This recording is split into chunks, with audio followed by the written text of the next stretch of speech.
వెళ్ళు, అవసరం అంట, పరిగెత్తుకుంటూ వెళ్ళు, పిలిచారు కదా. అందరికి ప్రతిసారి నువ్వు అవైలబిలిటీలోనే ఉంటావు. వాళ్ళకి ఏదైనా కష్టం వచ్చిందంటే పరిగెత్తుకుంటూ వెళ్ళిపోతుంటావు. వాళ్ళకి ఏదైనా బాధ వచ్చింది అంటే గంటలు గంటలు వాళ్ళు చెప్పే స్టోరీ వింటూనే ఉంటావు.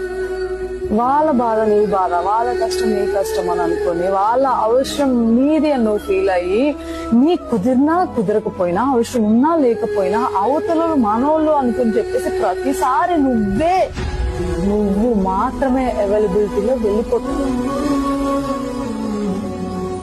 వెళ్ళిపోతున్నావా? బాగుంది, అందరికీ నువ్వు ఉంటావు, కానీ నీకు అవసరం అయినప్పుడు నీకు ఎవరు లేకపోతే ఆ రోజు నీ మనసుకి నువ్వేం సమాధానం చెప్పు? ప్రతిసారి ప్రతి ఒక్కరికి ఉన్నావే, మరి నీ అవసరానికి ఎందుకు ఎవరు లేరు?